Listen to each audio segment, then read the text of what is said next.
The National Association of Democratic Lawyers completed its National Policy Conference and annual general meeting over the weekend. About 300 delegates, including attorneys, advocates, magistrates, and judges, attended the conference. It looked at issues such as building a country in which everyone enjoys human rights. Delegates also discussed poverty, inequality, and corruption. For more on the outcomes of the conference, I'm joined by the president of the National Association of Democratic Lawyers, Mvuzo Nojesi. Good evening, sir. Thanks very much for your time. I'm just knowing why you chose this theme for the conference: poverty, inequality, and corruption, symptoms of a state in gradual collapse. Oh, thank you very much, and thank you for having me. First and foremost, we had to look back and ask ourselves how we have improved the lives of ordinary South Africans after 25 years of democracy into our country. In considering that question, clearly after we've examined and actually reflected that inequalities, poverty are just prevalent in this country, and around the whole consideration and review process, you establish that corruption is just rampant. The revelations that we often see in the state capture and other commissions, and therefore, the organization needed to know what exactly needs to be done and how do we respond to these challenges, because certainly our revolution as a nation was never about the kind of situation or circumstances under which we now see ourselves. What were your answers then to that very question that you posed? First and foremost, the conference has to crystallize and categorize properly the root causes of some of these problems, why we are still where we are at this stage, 25 years after our democracy. Clearly, one has to examine what is the role of lawyers, how do we intervene, and what have we done, bearing in mind that in terms of the constitution of this country, the state has certain obligations towards improving and changing the life of the people. We have to ask ourselves honestly, what have we done in that regard?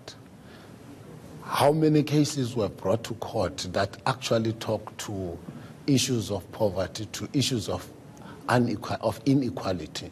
Those are questions that we have to seriously debate as lawyers when we sit together.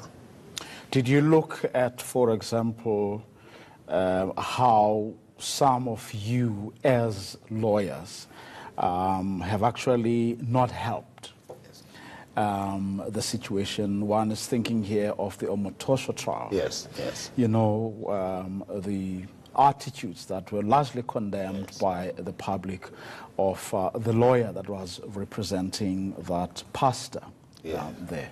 Have you all considered the role that is played by lawyers and magistrates with regard to other cases that have to do with inequality, violence against women and children, and how in certain instances people have said the way some of you handle those cases actually show the prejudices that are endemic in society. In other words, one is not saying you are alone here, but what are you doing then as NADEL, for example, to make sure that lawyers, magistrates, judges, everybody is actually equipped to deal with these issues as they affect one of the areas that you identified as being problematic, and that is inequality?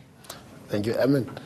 I will take it further than the questions that you asked. There's also a very important question that I believe you would be asking yourself, that for the state capture itself, corruption that has rooted itself within South Africa, surely in some way, one form or the other, lawyers were complicit. Who is drafting those contracts, those illegal contracts?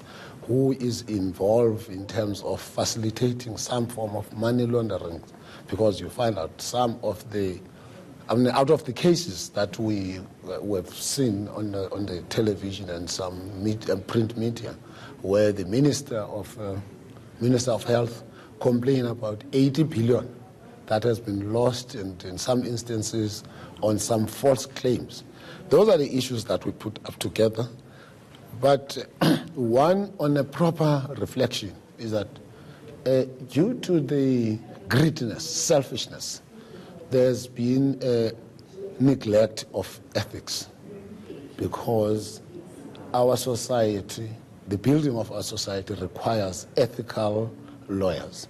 And that you can only best achieve through education, calling the lawyers into consciousness. Is that what you resolve to do? That's what we resolve, that we will emphasize our training on ethics, ensure that we take decisive actions in instances where such occurrences do take place, where you find out that lawyers completely ignore the ethics. But then if you look at cases like, yes, the Steinhoff cases, yes, you will see that accountants too. Exactly.